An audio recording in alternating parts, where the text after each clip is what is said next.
Hey, have you signed up for the Future Hindsight newsletter yet? It's easy and free, and it's a great way to support the show. Sign up at futurehindsight.com and we'll come right to you every week. Welcome to Future Hindsight, a podcast on a mission to spark civic action. I'm your host, Mila Atmos. I'm a global citizen based in New York City, and I'm deeply curious about the way our society works. So each week I bring you conversations to cut through the confusion around today's most important civic issues and share clear, actionable ways for us to build a brighter future together. After all, democracy is not a spectator sport. Tomorrow starts right now.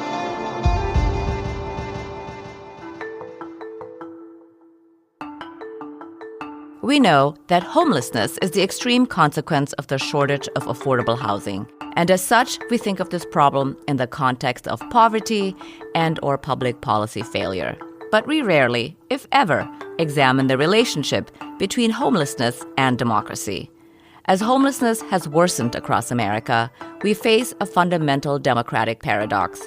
How can we claim to have a government of the people when millions of our citizens lack the basic stability of a home? The unhoused face systematic disenfranchisement, from practical barriers to voting and civic participation to laws that criminalize their existence in public spaces. And to discuss how housing insecurity undermines our democracy, we're joined by Maria Foscarinis. She's the founder of the National Homelessness Law Center and the author of And Housing for All, the fight to end homelessness in America. We've had Maria on the show to educate us on homelessness in America in 2019, and we're excited to have her back. Welcome, Maria. Thank you for joining us again. Thank you so much, Mila. I'm so happy to be here. So, in the popular imagination, the stereotype of an unhoused person is a male drug addict. But that's actually not true. And just to ground our conversation here today, help us understand how you think of homelessness. I know that there is broad disagreement, which leads to different ways of counting and understanding the stakes and the magnitude. So what's the scale of homelessness today, and who are the people who are unhoused? Well, homelessness affects a very broad range of people. Families, children, young people, working people. The stereotype that you began with is really not true. It is a myth that homelessness consists only of single men with drug or alcohol problems. At least it has not been true since the early 1980s, when homelessness really exploded in this country as a mass phenomenon. So homelessness affects a wide range of people. I think of it as the tip of a much larger iceberg of housing instability, housing precarity. Many people are affected by the increasing costs of housing in this country and are having trouble sustaining it and meeting their other basic needs. So I think of it that way, as part of a much larger problem. Now, the scale, as you alluded to, Mila, is in dispute, but the most conservative estimate from the federal government, which conducts an annual count, is that there are about 800,000 people homeless on any given night. And that is almost certainly a severe underestimate. It uses a narrow definition of homelessness as people living outside or in a shelter. It doesn't include the many more people who are couch surfing, moving from place to place without a home of their own, who've lost their housing and are unable to afford new housing. That's a much larger number, in the millions. And it also relies on a count that is very sloppy and misses a lot of people. But it's safe to say that it's a large number. The minimum is 800,000 on a single night. The number expands, of course, if you look at it over time during the course of a year. If it's 800,000 on one night, it's over 2 million over the course of a year. Mm-hmm. So you start Chapter 1 of your book in 1982, when Reagan promised to make America great again and to end big government. You describe it as a time of conspicuous consumption and when greed was good. Actually, it feels like we're talking about today.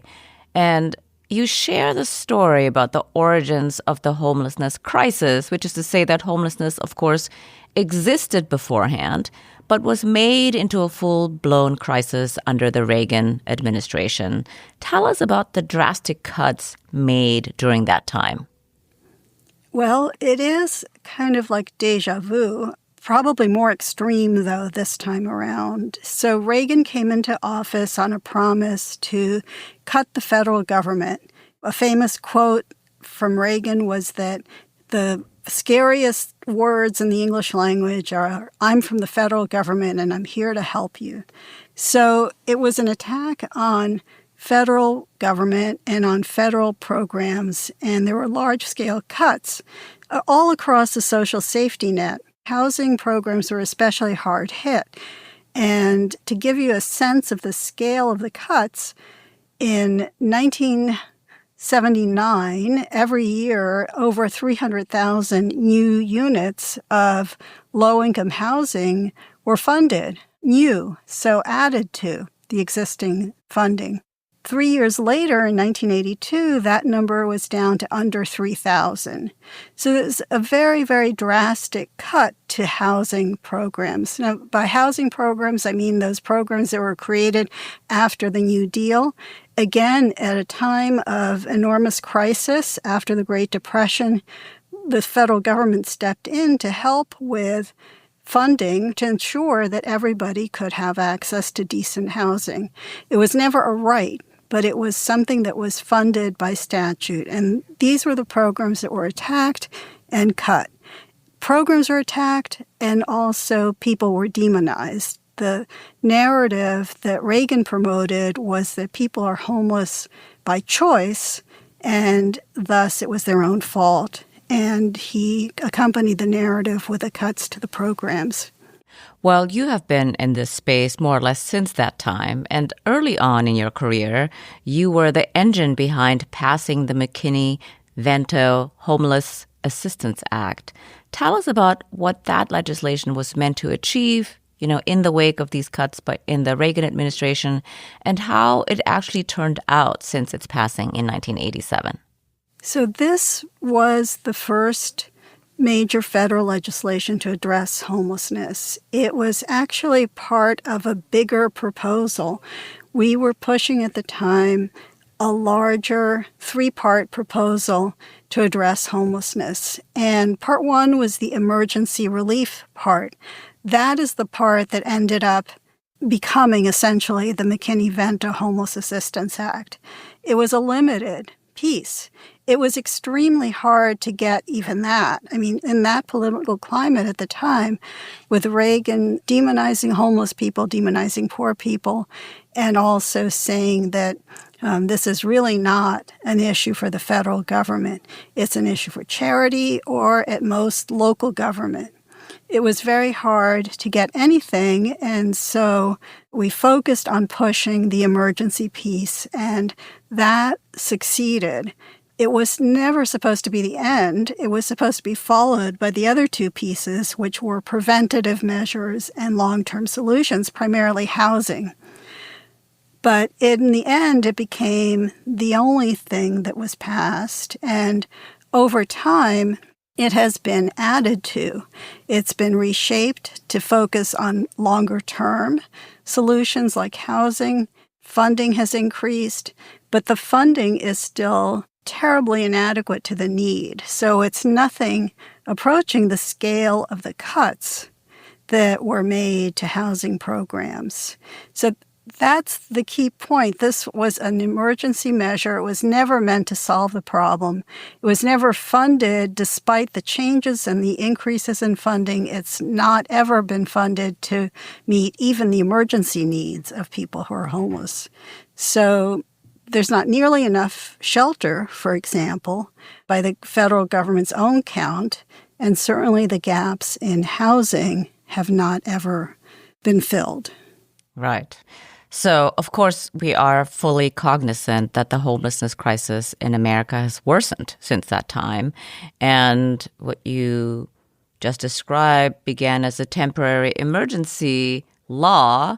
It has evolved into something that is more expanded than before, but definitely not enough to stem what has become a chronic national failure, with more Americans experiencing homelessness today than ever. And I'm going to guess here that when you founded the National Homelessness Law Center, you did not imagine that we would be facing an even more severe housing crisis today. How do you make sense of this turn of events? Well, it's really true that I did not imagine this. At the time, I thought, well, I'm a native New Yorker. I came to Washington to work on this issue, and I thought, well, I'll spend a couple of years here, and then, I'll solve the problem, and then I'll go back to New York and do something else. And of course, looking back, that seems extremely naive, but it's not entirely. I mean, this is a solvable problem. Homelessness has not always been with us. It's often described as intractable, but it really is a solvable problem. So I don't think I was totally off base with that notion. But certainly solving it is a matter of much more than an idealistic young lawyer spending a couple of years.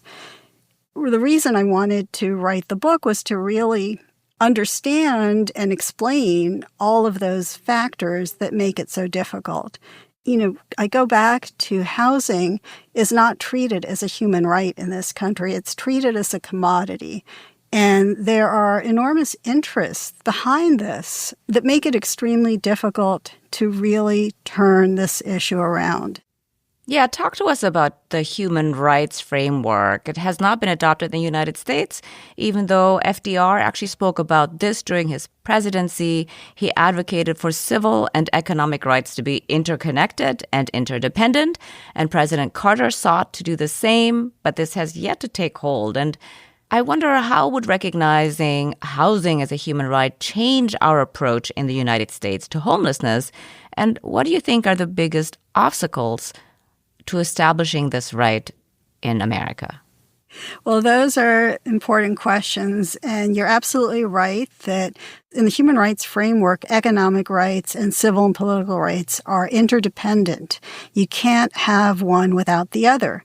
But in this country, even though the United States really led the effort after World War II to create the Universal Declaration of Human Rights and the human rights framework that encompasses and flows from this, the United States adopted only half of this framework. It adopted the civil and political rights, but not the economic and social rights. FDR did speak about the need for economic and social rights. He promoted what he called a second Bill of Rights. So a Bill of Rights that would recognize the right to housing, the right to a living wage, the right to health care, basic economic rights that all people need. He called for this, but it was not adopted.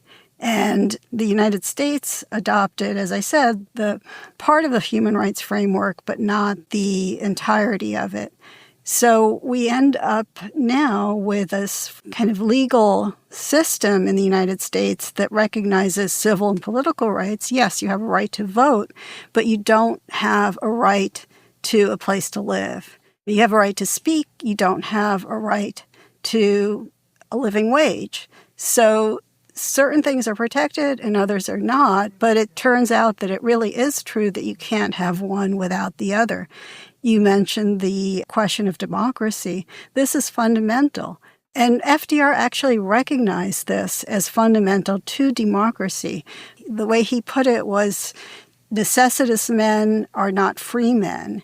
If people are not able to meet their basic material needs, it's hard for them to participate in a democracy. And we see this, I see this very clearly in homelessness, that, you mentioned the right to vote. It's very hard to exercise the right to vote if you don't have a place to live. You may even be denied, you often are denied the right if you don't have an address. An address is fundamental to so many things in our society, to claiming legal rights, to entering civic life, being part of a community. All of these things are part of what is the fabric of democracy, and without the foundation of a home, people are excluded. Indeed. Well, you just mentioned, you need an address to register to vote.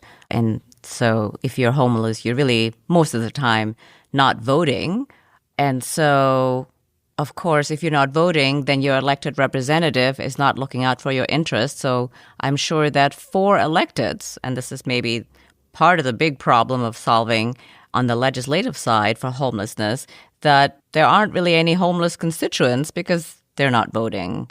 But one of the questions that I had while I was reading your book, and, I think about homelessness quite a lot, actually, how does homelessness, in your mind, erode our society and damage our democratic fabric? How do you think about the intersection of democracy and homelessness? When we're allowing people to be homeless, we're sending a message to the world and to ourselves that this is acceptable, that this is part of our society, that we allow people to go without the basics that all human beings need to survive. Adequate shelter, that's a basic human need. How can it be okay that our country doesn't ensure that everybody has that? When we have so much, it's not as if this is a poor country. This is the richest country on earth, and yet we allow people to be without something so essential. What kind of country is this? I think that erodes our sense of who we are and what our society is. So I think it has an impact on all of us. How we treat people, what kind of community this is, why some people are excluded. It's not just that people are homeless. Now we have, on top of that, laws that criminalize people for being homeless. We make it illegal. There are laws passed at the city level and increasingly at the state level that say you can't live outside, you can't sleep outside, even though there's no alternative. This country is several 100,000 units short of shelter, just simply shelter beds. Mm-hmm. This is the minimum that somebody could need, and almost 300,000, according to the federal government's extremely conservative estimates, is the gap. The gap is certainly much larger. Right. So how do we allow this to happen? What is the impact? What does it mean for our society? I think it questions what kind of democracy we have. Mm-hmm.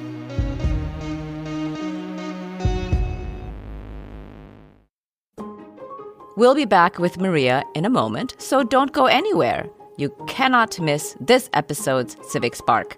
One small step we can all take to be more empowered and ignite collective change.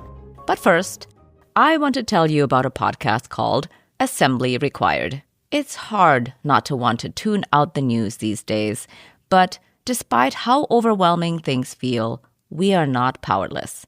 Our job now is to pool what we've got and see what we can make happen.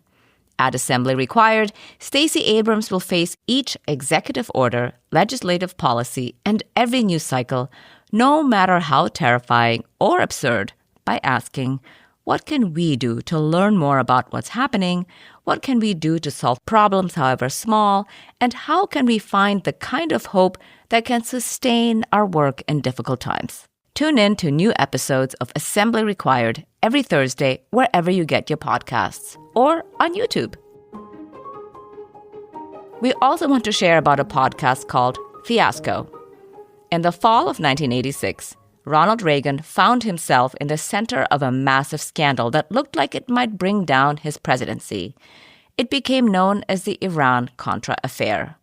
On the podcast Fiasco, Iran-Contra, hosted by Leon Neyfakh, you'll hear all the unbelievable details of a scandal that captivated the nation nearly 40 years ago, but which few of us still remember today. To hear the whole story, listen to Fiasco, Iran-Contra, wherever you get your podcasts. And now, let's return to my conversation with Maria Foscarinis.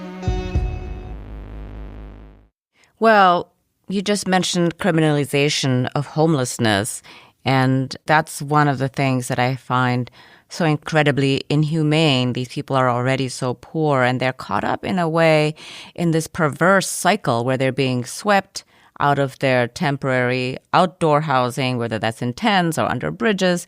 They lose all their belongings, and it basically makes their situation more precarious.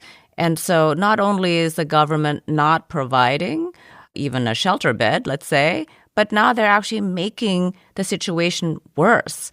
And I was wondering, how did this develop, that states and cities have felt that criminalizing the homeless is a solution to homelessness, and that we as everyday people tolerate it or even ask for it? And really the question I have is, how can we reverse this?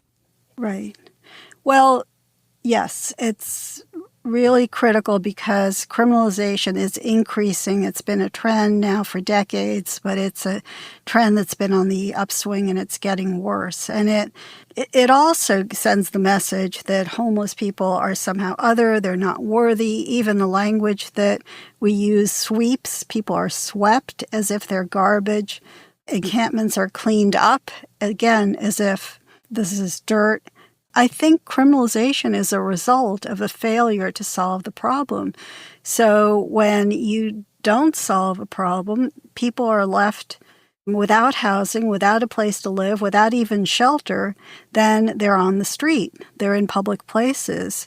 And no one likes this. And people start clamoring for solutions.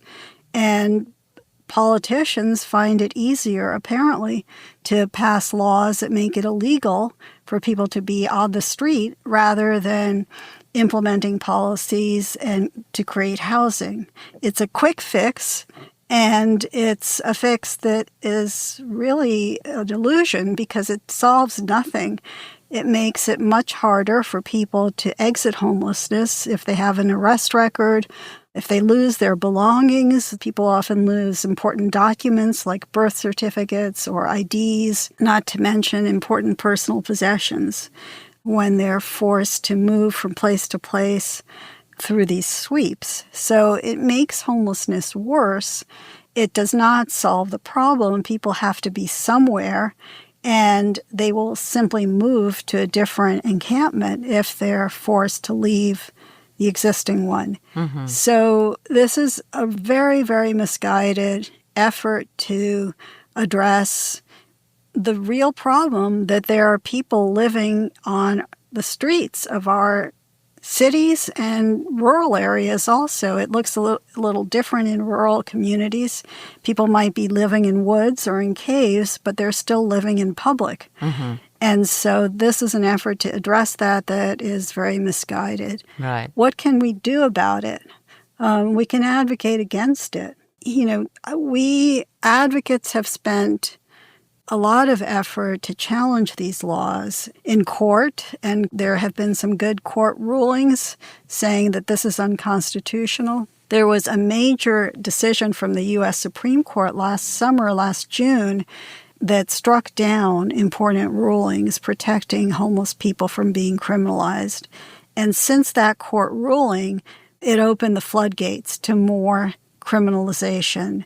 Since the court ruling, over 150 new laws have been passed around the country, making it a crime to live in public places. Well, I think what's also missed in a lot of those kinds of solutions, well, they're not solutions really, they're making the problem worse, is that they also cost money.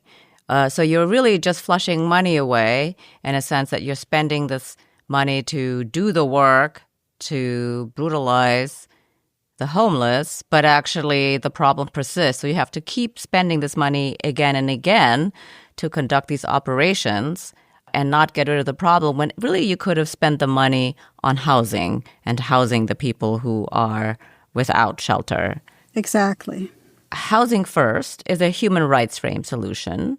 And notably, Finland has adopted housing as a human right, and its homelessness rate is falling. Houston has also implemented this in part, but is lacking the funding and the political will to get close to what Finland has accomplished.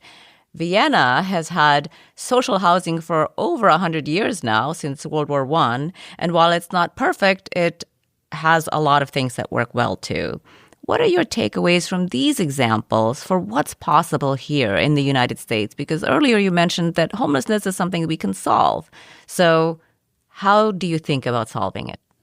Absolutely, we can solve it. So Finland has made great strides in solving homelessness and has, according to advocates and government, has solved family homelessness and is close to solving homelessness for individuals. But Finland has incorporated housing as a human right in its constitution, and it also has invested in housing. It has invested government funds in creating housing, ensuring that there's sufficient housing, and it's adopted a housing first model, but it also has made sure that the housing is there. In contrast to Houston, for example, which has adopted this housing first model, made strides, but has hit a wall because there's simply not enough housing. And so you can adopt a model, but if you don't back it up with funds and serious investments from government in the housing, then you can't succeed at the scale needed to solve the problem. Vienna has pioneered social housing, which is housing that is meant to meet human needs versus to be an investment vehicle. So housing not as a commodity, but as a human right. And that is very successful in ensuring that everybody has an adequate place to live. And there's a lot of interest in this social housing in both Finland and Austria, and social housing models generally. There's increasing interest here in the U.S. from advocates and from policymakers in these models. And there are efforts at the state and local level to develop and implement similar approaches here in the U.S.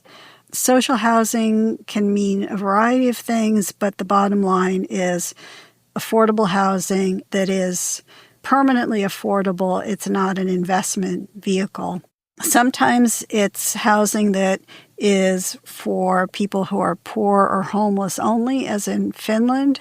Other times, as in Austria, as in Vienna, it's mixed income. So there are people of varying incomes all living together in social housing. Either model can work, but it requires this investment, and it also requires a certain ethos that, views housing in this way as a human right, as a basic human need, and not as a vehicle for profit. Mm-hmm. There are a bunch of things in your book that I thought nobody really knows this. It's really obscure, obviously on purpose. For example, that there was a law that was passed that you cannot replenish public housing after it has been taken out of the market. And I thought, wait, what? So I live in New York, right? And so there are some housing complexes that are meant to be torn down because they are in disrepair. And where do the people go when they're, quote, temporarily displaced and the housing is going to be rebuilt? I know that they're not coming back. That's just a farce. It's a lie. No, everybody knows that. So how do we make sense of these things when I read about them in the paper, with these NYCHA developments in New York? And when you get a housing voucher, I feel like that's a total black box for people who don't live this existence, who don't depend on vouchers, who don't live in public housing. How does it work? How do you make sense of that when you're reading the news? So public housing is a form of social housing that has been present in the United States and has been demonized and systematically underfunded for decades. What you're saying, Mila, is an example of that. So public housing was created, again, part of the New Deal by FDR, and started out as housing for middle-income people. Over time, it was not funded. So repairs were not made. It was allowed to deteriorate. It was not kept up. There was no security. It became a place that was considered like a blight in cities, and people who were living there were demonized. And so there has been a movement now for the past couple of decades to tear it down, which I think is very misguided. And it's an example of exactly the wrong approach. You create a program, you don't fund it, or you fund it inadequately. It doesn't work because you fund it inadequately. And then you turn around and say, look, this was a failure. Let's tear it down.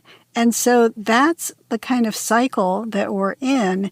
Since 1998, there's been a law that you can't build more public housing, when we need exactly the opposite. We need more, and we need whatever public housing there is to be kept up and invested in, not defunded and then torn down. Mm-hmm. Mm-hmm. So you've been in this space for decades now. I'm curious about what has surprised you most about how the issue of homelessness has evolved. Are there solutions that came up in the past that you think were going to work but didn't? Or are there things that you didn't think were going to work but did? Tell us a little bit about what has surprised you. So I think the solutions are pretty straightforward. I think they're not mysterious. What has been interesting to me has been the evolution of the work for treating housing as a human right. There has been an evolution in narrative, in the way we think and talk about the issue.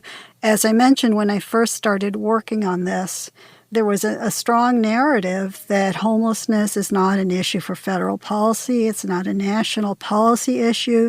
It's a charity issue. I think it's clear now that that's not the case. At the time I started out, there was also this idea that homeless people are somehow different from other poor people.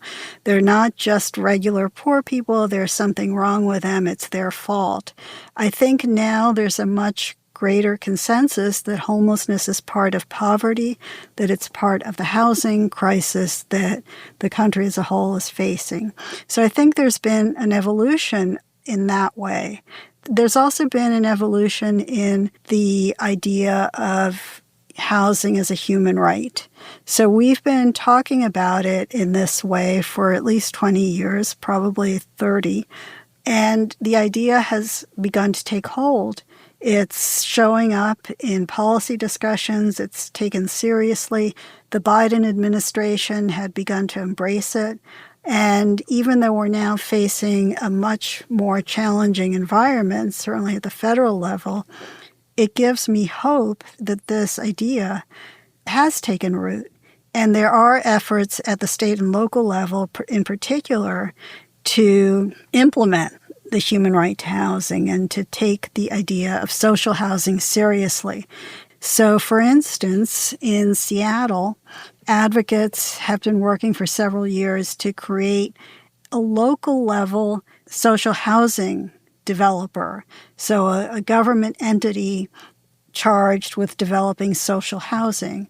And they built a strong grassroots campaign, educated the public, which was initially opposed to this and eventually supported it. And they got it enacted. Then they had to work to get it funded. They put forth an initiative, a referendum, and the initiative succeeded just this past February with over 60% of the vote.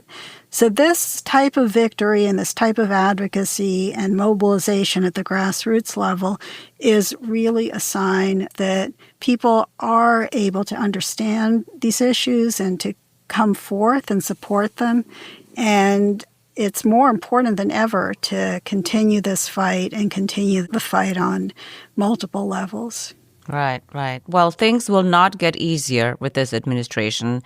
And I dare say I'm not alone in predicting that we will have a recession very soon in the U.S.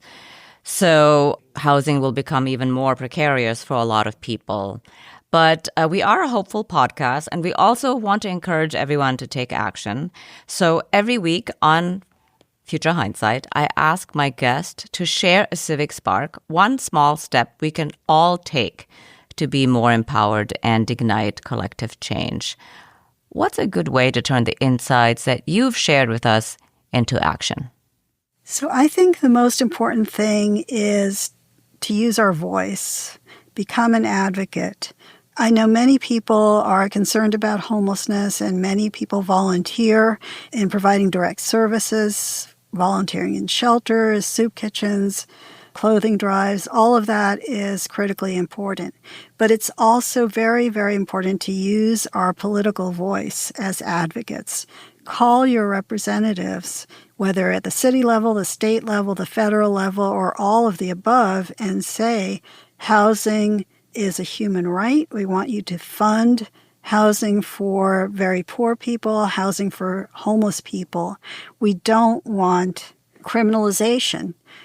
My organization, the National Homelessness Law Center, started a campaign in partnership with many others called Housing Not Handcuffs, and that really distills the message.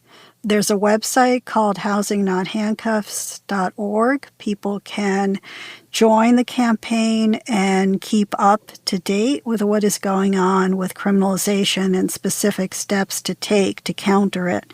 So I would urge people to also look for that. But, there are also campaigns in local communities. Find out what is happening in your community, what are advocates doing and promoting to create more housing. Excellent. Thank you. So, Maria, I really enjoyed your book. Tell us a little bit about why you wrote the book and why did you title it the way that you did?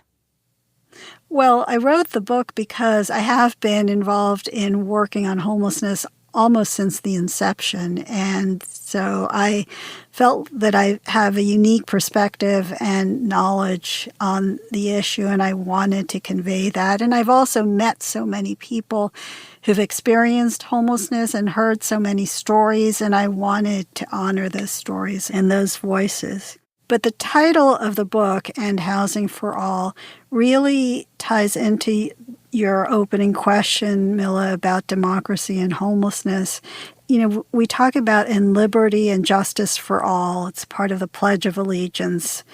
But we don't talk about the pieces that make those things possible, the economic foundations, including a home. And so I feel we need to add those pieces, and that's why I titled the book And Housing for All. Yeah, that makes a lot of sense, especially in the context of a human rights framework. So last question. Looking into the future, what makes you hopeful? Well, it's sometimes hard to be hopeful now, but I remain hopeful. I think we don't have the luxury of despair. We have to be hopeful. We have to take action. And what makes me hopeful is I think people do care. People do understand that homelessness is a housing issue. And there have been successes like the Seattle example I mentioned. That gives me hope that we can become a society where everybody has that basic human right to a home. Yeah, here, and well put. We don't have the luxury of despair. Thank you so much, Maria, for joining me on Future Hindsight. It was really a pleasure to have you back on the show. Thank you so much, Mila. Maria Foscarinis is the founder of the National Homelessness Law Center and the author of And Housing for All, The Fight to End Homelessness in America. Remember, civic action doesn't have to be complicated. It's about small steps that spark progress, like sharing this episode with a friend. Let's recap this week's Civic Spark and fire up our collective power. Use your voice to become an advocate. We know that many people volunteer at homeless shelters and soup kitchens, and of course, that is a big lift and a huge help. So keep doing that. But there's another side to this crisis, and we all have a voice. We can advocate politically for ending homelessness in America.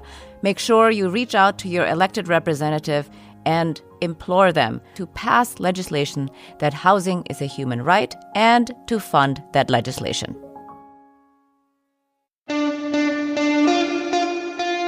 Next week on Future Hindsight, we're joined by Leah Littman. She's co-host of the Strict Scrutiny podcast, professor of law at the University of Michigan, and former Supreme Court clerk, and the author of Lawless: how the Supreme Court runs on conservative grievance, fringe theories, and bad vibes.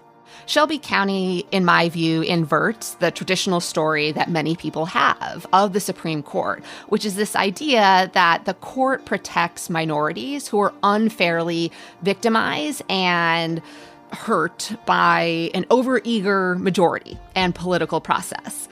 But in Shelby County, the court kind of did the opposite. That's next time on Future Hindsight. And before you go, hit that follow button.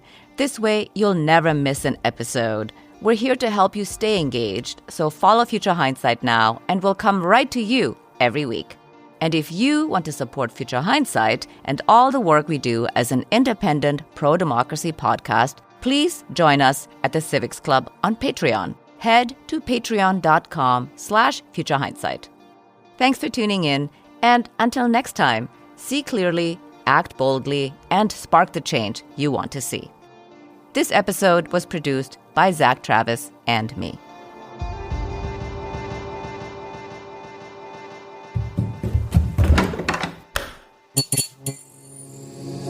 This podcast is part of the Democracy Group.